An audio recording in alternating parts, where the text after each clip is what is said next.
La Iglesia, Comunidad Apostólica Misionera, presenta La Fuente de la Verdad, dirigida por el pastor Alberto Gallego.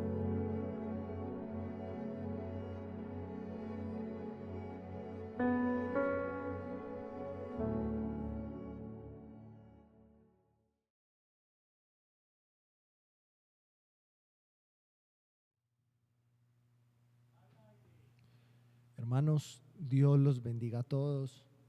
Nuevamente damos gracias a Dios por la oportunidad que nos regala a todos, a cada uno de nosotros, de poder seguir con vida, de poder seguir adelante y por sobre todo, hermanos, de poder seguir en pie en el Evangelio, hermanos, de poder seguir firmes en el Evangelio y de poder tener la oportunidad de seguir creciendo y madurando en este camino que nunca termina. Vamos a orar, vamos a pedir la dirección de Dios en esta tarde para que podamos aprender y crecer en el conocimiento de nuestro Señor Jesucristo, como lo decía Pedro. Bendito Dios y Padre Celestial, te damos muchas gracias por permitirnos estar aquí. Gracias por tu palabra, Señor, que es la que nos ayuda a crecer, Señor. ¿Qué sería de nosotros como cristianos? ¿Qué sería de la humanidad si tu palabra no estuviera, Señor? Gracias por ella, gracias por tenernos aquí, gracias por la oportunidad de aprender de ella, Padre, y te pedimos que a través de ella, a través de tu Espíritu Santo, nosotros podamos entender, comprender lo que tú quieres hablar en esta tarde y que todo lo hagamos para la gloria y la honra de tu nombre, Señor. En Cristo Jesús, amén y amén. Hermanos, vamos a Hechos, capítulo 26, versículo 18. Y dice: para que abra sus ojos, a fin de que se vuelvan de la oscuridad a la luz y del dominio de Satanás a Dios, para que reciban por la fe en mí el perdón de pecados y herencia entre los que han sido santificados.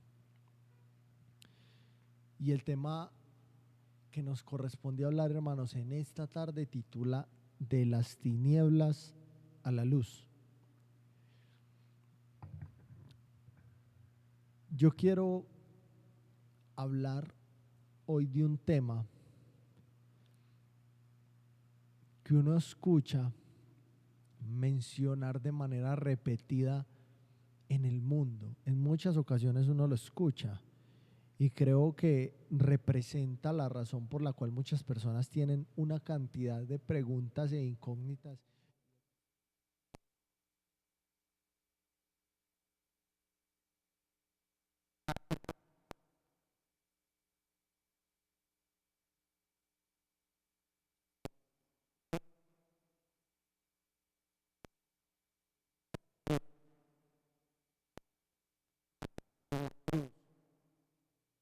Pueden llegar a creer en Dios a su manera o aún no creer y pensar que cuando llegue la muerte, cuando los visite la muerte, después de ese momento, de morir, de terminar su ciclo en esta tierra, el cielo los va a estar esperando.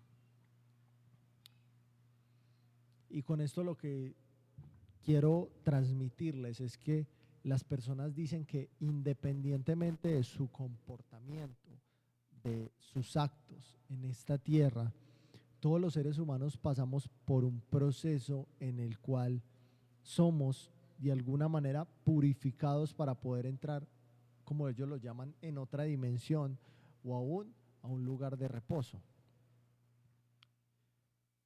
Y alrededor del surgimiento de todas estas teorías de las cuales yo les estoy hablando, ronda una pregunta muy importante.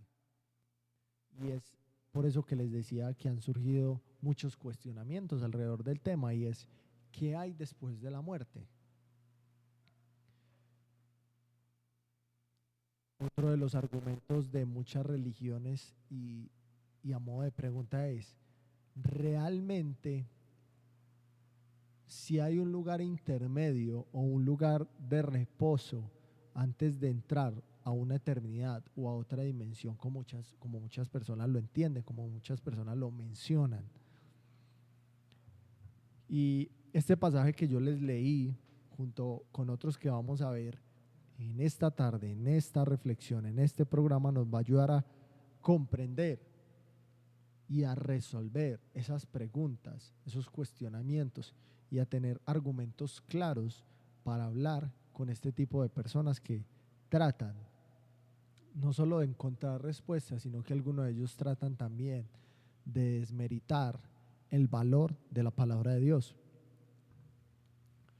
Yo he escuchado a muchas personas decir en muchas ocasiones, después de la muerte, hayamos creído o no en Dios, todos vamos a otra dimensión donde vamos a poder descansar de este cuerpo físico y habitar en otro tipo de cuerpo. Y detrás de eso dicen es que realmente el infierno, la tortura, la mala condición la vivimos en este mundo, pero después de que partamos de este mundo vamos a estar en descanso verdadero, verdaderamente vamos a descansar. Eso es lo que dicen las personas. Y también otros dicen, después de la muerte pasamos a un lugar intermedio donde Dios nos lleva a purificar nuestros pecados para que podamos entrar en el cielo, porque ellos dicen, no podemos entrar en el cielo con nuestros pecados, y es verdad. Entonces pasamos por un lugar intermedio por el cual somos purificados. Eso es lo que vamos a hablar. Y luego dicen que después de que somos purificados, entramos y podemos habitar en la eternidad con Dios. Aún otras personas dicen, a modo de pregunta, ¿cómo podría un Dios tan bueno permitir que alguien vaya a condenación, permitir que una persona, parte de su creación misma, se condene? ¿Cómo es eso posible? Y son las preguntas que hacen. Y por eso en esta tarde yo quiero que resolvamos esas preguntas utilizando la palabra de Dios, para que cada uno de nosotros, para que cada una de las personas que nos pueda estar escuchando, analice verdaderamente lo que Dios dice al respecto en cada una de estas cuestiones. Juan capítulo 3 versículos del 16 al 19 dice, porque de tal manera amó Dios al mundo que dio a su Hijo unigénito, para que todo aquel que cree en Él no se pierda, mas tenga vida eterna. Porque Dios no envió a su Hijo al mundo para juzgar al mundo, sino para que el mundo sea salvo por Él.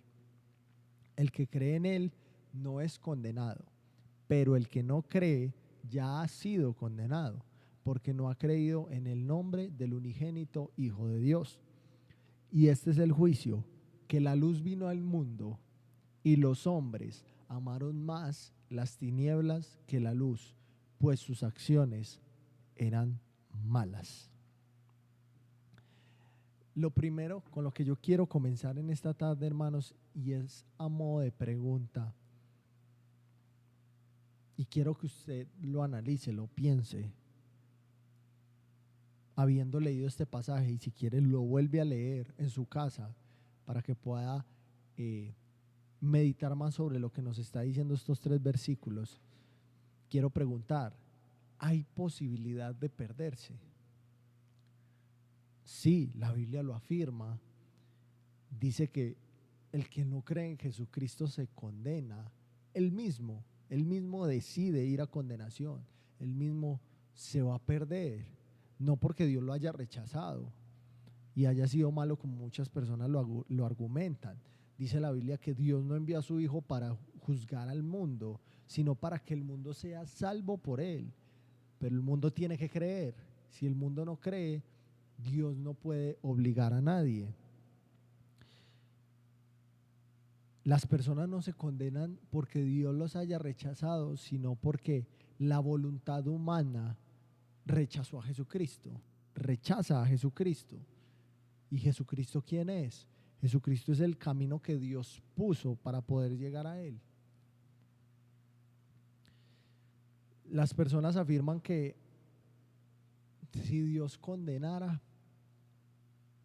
dejaría de ser amoroso y que por eso la Biblia no es la palabra de Dios, ya que muestra al Padre, muestra a Dios como riguroso, como duro, que permite que las personas vayan a condenación. Y yo quiero mostrarle algunos pasajes, hermanos, que desmienten completamente ese argumento y que nos ayudan a entender mejor quién es Dios y qué dice la palabra de Dios respecto a esto, porque es un argumento que vemos en muchas partes y en muchas personas, pero ¿cómo podemos darnos cuenta por la palabra de Dios qué es lo que verdaderamente dice? Primero, la Biblia no dice que Dios es un Dios amoroso, no. La Biblia dice que Dios es amor. Esencialmente, hermanos, eso es lo que estoy tratando de decir. Mire lo que dice la primera carta de Juan, capítulo 4, versículo 16. Y nosotros hemos llegado a conocer y hemos creído el amor que Dios tiene para nosotros. Dios es amor, y el que permanece en amor permanece en Dios y Dios permanece en él. No es que Dios sea amoroso, la naturaleza de Dios es amor. Ese es el argumento, hermanos, y este es el primer error que la gente comete al decir y al dar ese tipo de argumentos que yo les decía hace algún momento. Y con esto lo que trato de decir es que el amor no es una de las características de Dios, sino que de manera natural, esencialmente, como les decía hace un momento, Dios es amor. La Biblia lo declara y se confirma en el pasaje que les acabo de leer. Dios es amor. Segundo, si Dios permitiera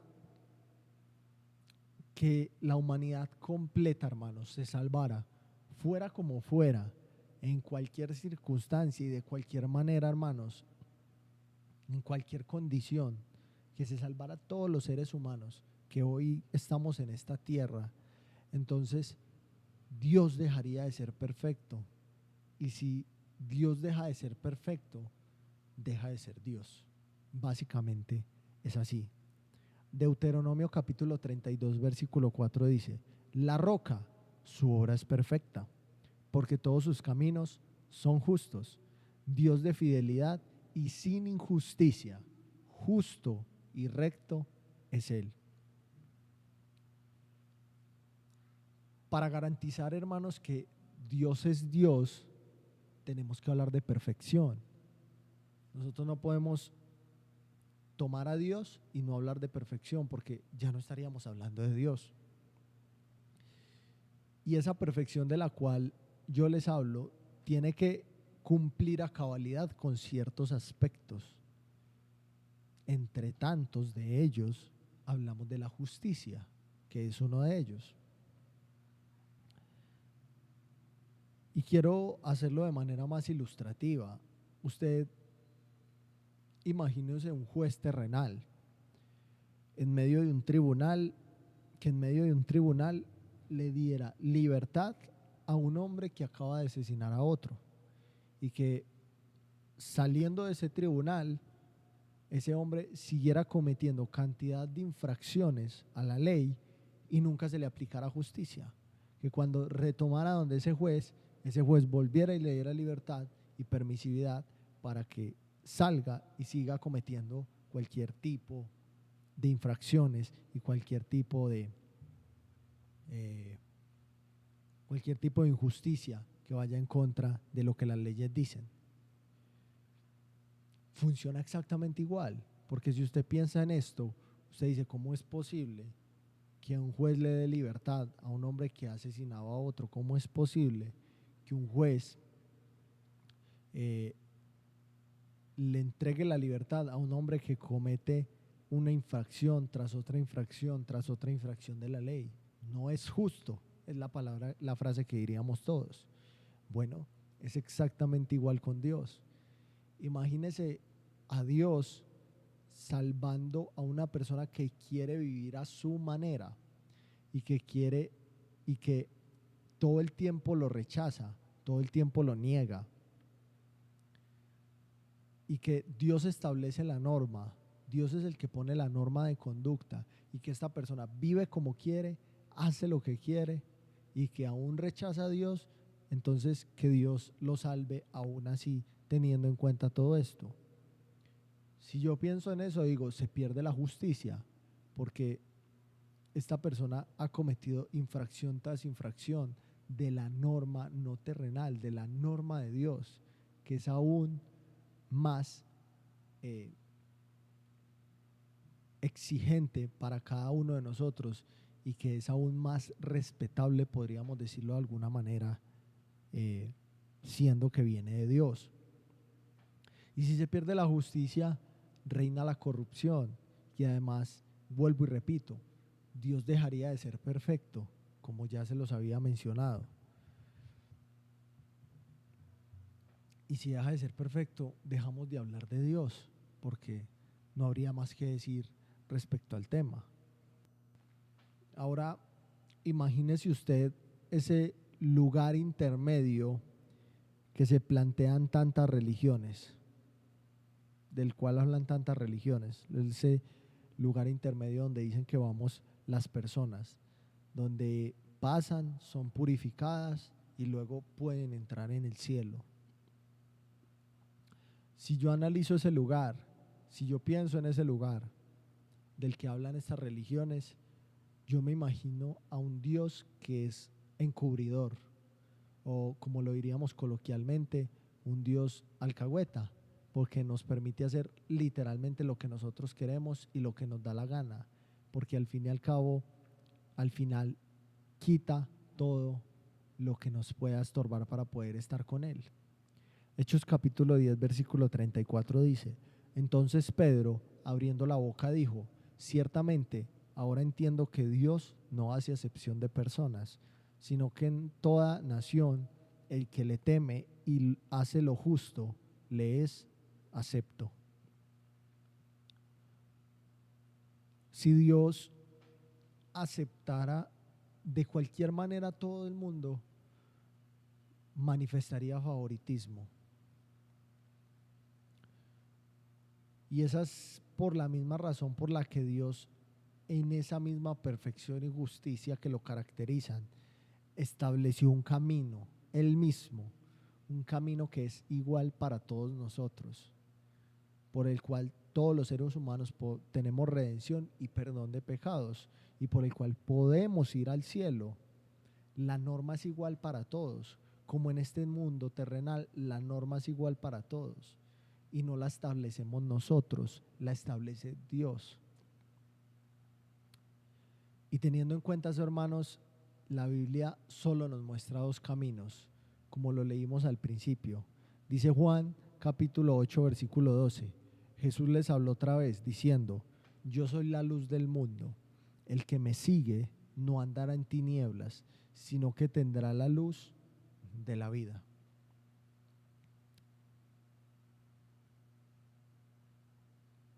Vuelvo y repito, ¿existe la posibilidad de andar en tinieblas? Sí.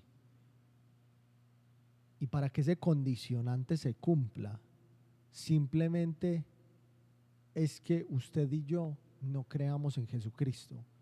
Solo con hacer eso ya andamos en tinieblas, ya estamos cumpliendo con esa condición para andar en tinieblas. Muchas personas argumentan que aunque no estén con Dios, igualmente son personas buenas y su conducta y sus obras van a determinar su entrada al cielo. Uno escucha muchas veces decir a personas que con sus obras y sus conductas ya se ganaron el cielo, porque eso es una frase bastante coloquial. Y soy insistente en esto, pero la norma para entrar al cielo no la establecemos los seres humanos y seres imperfectos como lo somos cada uno de nosotros. La norma para entrar al cielo la establece la misma justicia y la misma perfección de Dios, la cual no se va a equivocar de ninguna manera. Y esa norma es Jesús, no hay otra. Dice la Biblia en Juan capítulo 14, versículo 6, Jesús le dijo: yo soy el camino y la verdad y la vida. Nadie viene al Padre sino por mí. Según esto, yo dejo de lado el hecho de que todos son salvos sin importar su condición, porque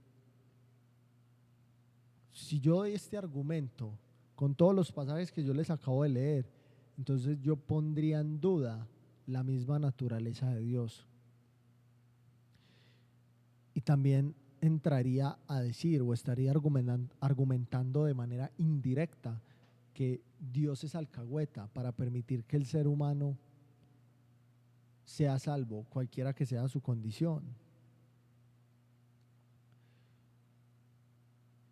Y también piensen algo, hermanos, cómo todos los seres humanos decimos cómo podemos ser salvos, porque uno ve en la calle a las personas y uno les preguntaría qué debo hacer, qué debe hacer uno para entrar al cielo, y las personas dan cantidad de argumentos: portarse bien, hacer buenas obras, respetar a los demás, honrar al papá y a la mamá, etcétera, etcétera, etcétera. Y si yo pienso en eso, yo también diría que Dios sería alcahueta permitiendo que el ser humano defina por sí solo cómo ser salvo, porque al fin y al cabo los salvaría a todos, como dicen muchas personas.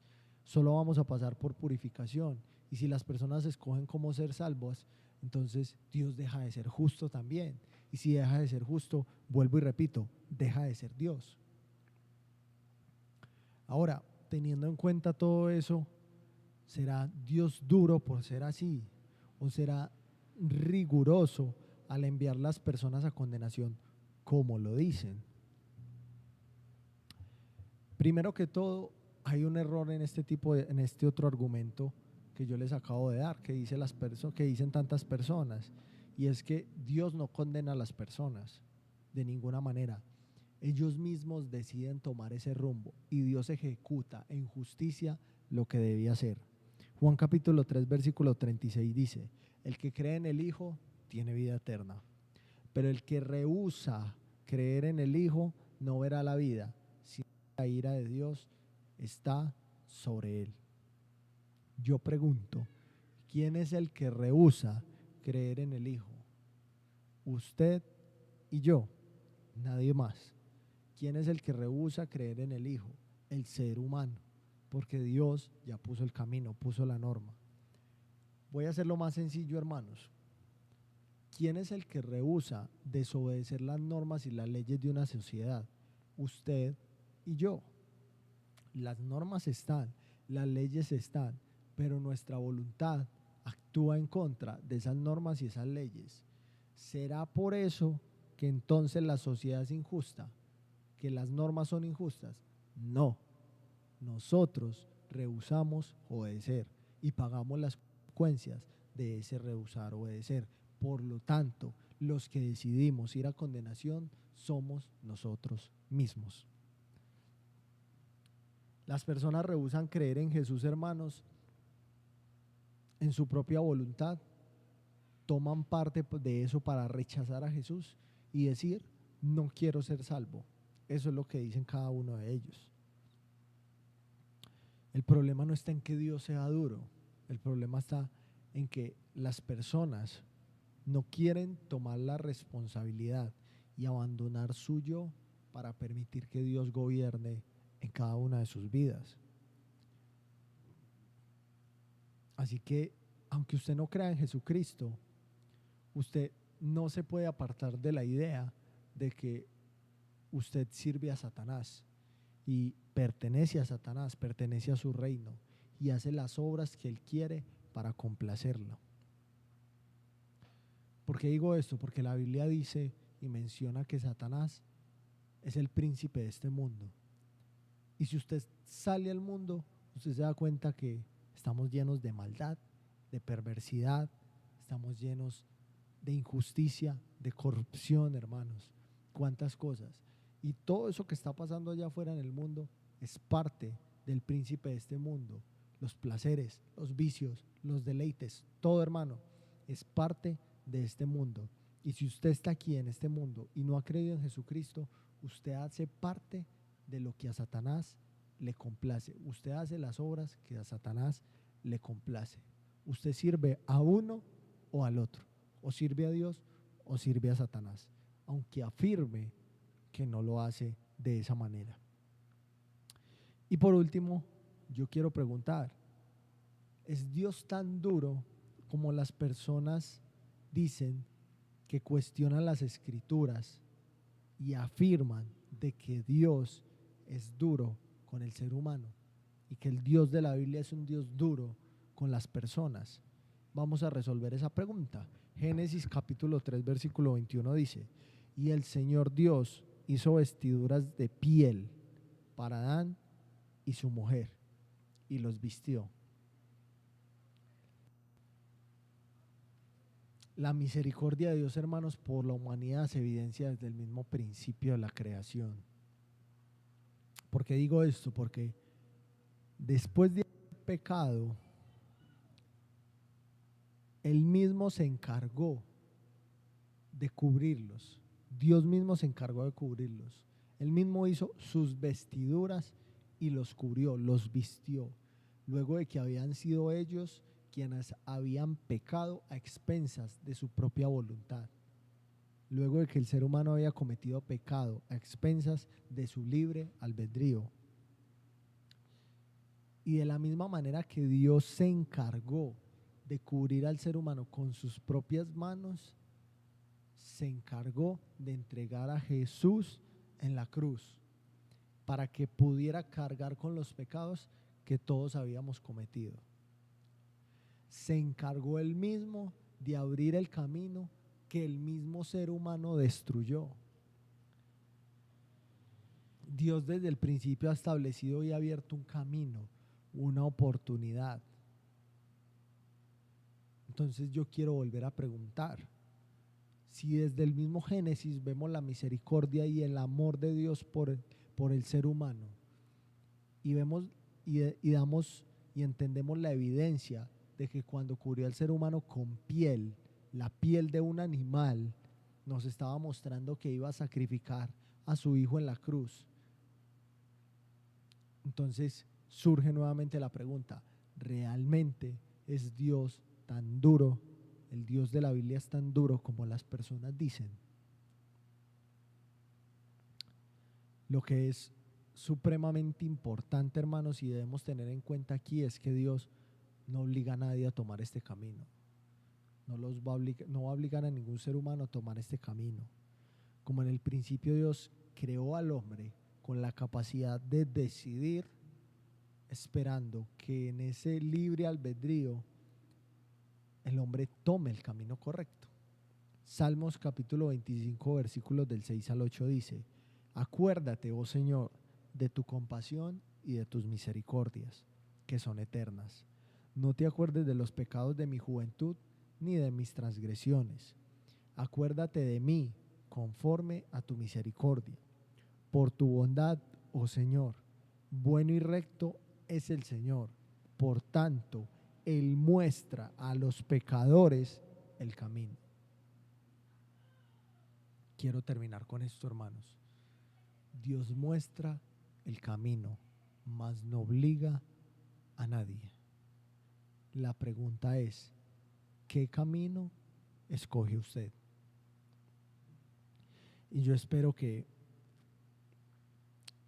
este mensaje haya solucionado esas preguntas, hermano, y que pueda ayudar a tener más argumentos cuando uno escucha hablar tantas cosas referente a la Biblia y referente al mismo Dios que dicen las personas que no han creído en Jesucristo, y que tantas religiones han creado un montón de caminos para llegar al cielo. Hoy en día la norma no la establece Dios, la establece el ser humano, y creemos que todos vamos a ir al cielo según lo que nosotros decimos que como vamos a ir al cielo. Y Dios ya dejó la norma, y la norma está en su palabra, porque Dios es perfecto y su norma ha de cumplirse como Él la escribió. Vamos a orar y vamos a darle gracias a Dios porque su palabra nos sigue ayudando y nos sigue enseñando todos los días de nuestra vida.